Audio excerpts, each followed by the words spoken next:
Venus. Sana matuto ka rin magpatawad. Baka wala mo na kung anong nasa puso mo. Yung nangyari sa tatay mo. Baka wala mo na yun para makalaya ka na. Punta ka ng farm, makibalita ka doon. Gusto kong malaman ko ng next movement ni Grace. Ano po yan, Tita Grace? Hinahanap na nila ako. Tinatanong nila kung nasaan ako. At kung ligtas ako. Sir, nagsisisi na po si Minggoy. Pero naiintindihan ko po. Kailangan po magbayad sa mata si Minggoy sa lahat ng kasalanan ginawa niya. Alam niyo, masakit ho. The only time will tell kung kailan ko siya mapapatawad. Akala mo hindi aabot sa amin na ikaw yung nag-frame up kay Chito? Ginamit mo yung pamangkin ko para pagtakpan lahat ng kasalanan nyo ng Minggoy na yan. Mag-i-stay ako dito. Dahil nalaman ko na kung anong purpose ko. Kayo ang purpose ko, Doy. Kayo ng tatay mo. What made you want to change? Si Grace, sa kabila ng kasamaan ko, patawad niya pa rin ako. Gusto ko na rin matapos to. Gusto ko na rin lampasan na ito. Gusto ko na matapos ito dahil mahal ko kayo.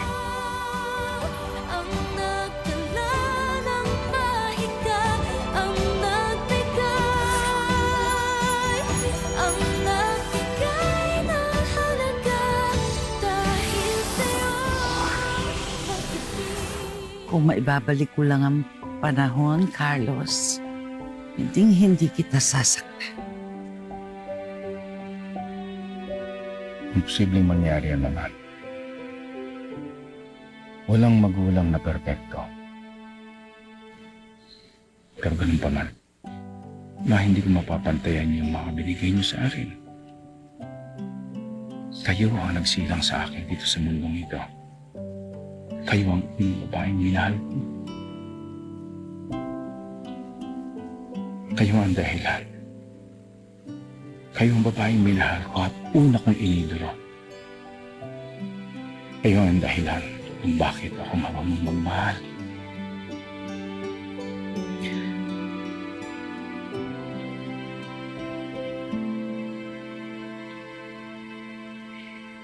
Salamat. Salamat. Si Grace ang nagpaalala sa akin na kahit na anong tindi ang galit ko sa inyo, magang katindi ang pagmamahal ko sa inyo.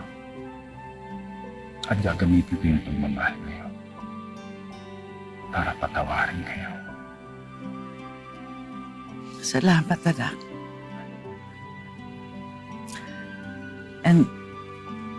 And Grace. Grace is a blessing to you.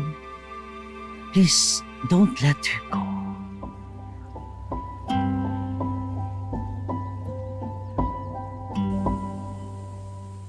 You know, every day, mas pinili kong magalit. And dahil kay Grace, I learned how to forgive. Kasi sa kabila ng mga kasamaan ko sa kanya, napatawad niya pa rin ako.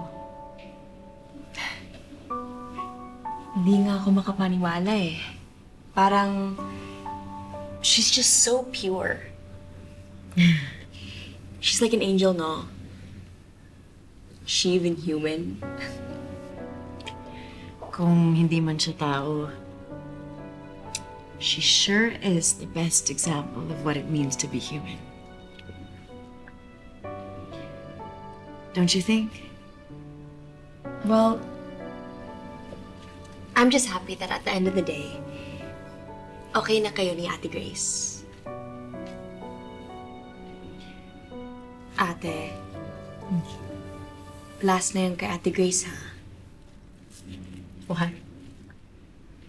Ang ibig kong sabihin,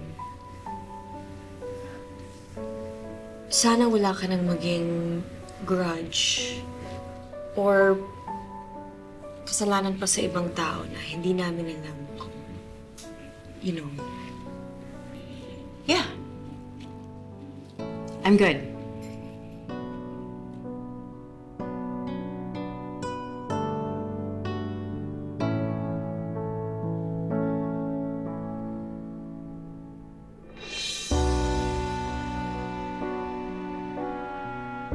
Sana matuto ka rin magpatawad.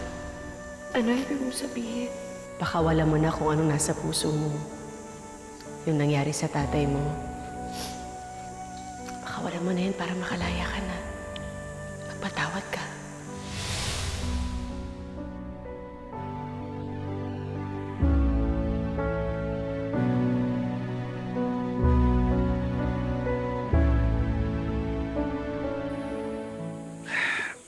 Hindi ko naman masasabi na bati na kami. Pero I admit, gumana ang dibdib ko. Pagkatapos ng usapan namin yan.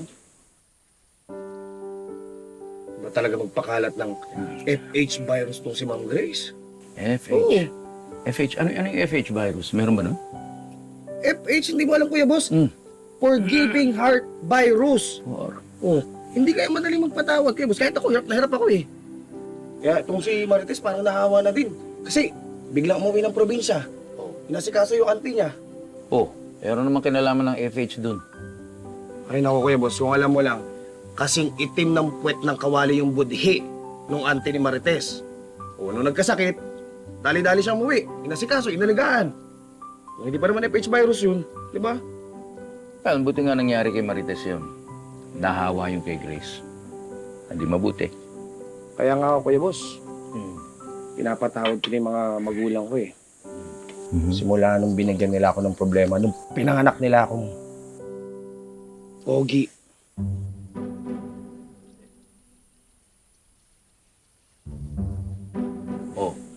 Yun ang gusto ko sa'yo, Kuya Boss eh. Yun ang gusto ko sa'yo. Suportado mo ako lagi. Okay nga yan eh. Hindi katulad nung Marites, tablado ako lagi doon. Parang hindi siya naniniwala. May gusto sa'yo yun. Talaga ba, Kuya Boss? Your hate is your fate. Gawin mo. Una na ako, akin na lang itong juice mo. Hindi, sige. Okay na yung kape sa'yo.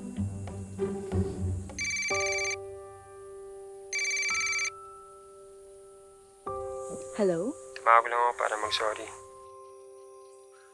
Aris? I thought wala kang cellphone. Nakahiram lang ako inanay. Alam ko naman hindi kita napapuntahan at kung magkita man tayo, hindi kita makausap ng maayos. Aris, okay lang.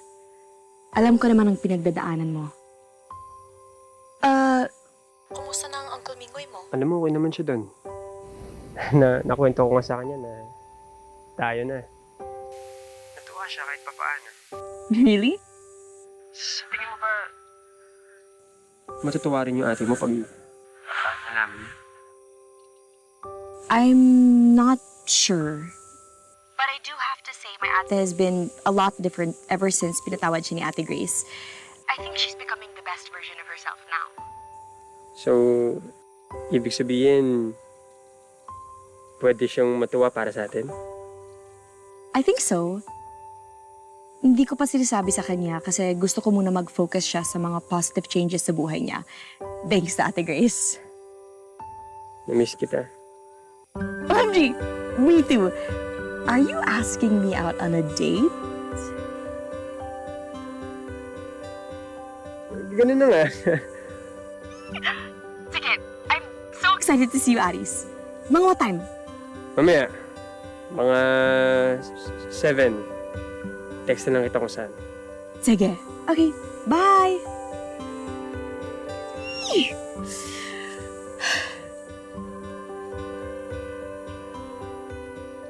Salamat na eh. May date ka mamaya? Sige, pagpaplansya kita ng polo. Tapos itong cellphone na to, ikaw na magdala para matawagan mo at makatext mo si Hailey. Sige. Salamat na eh.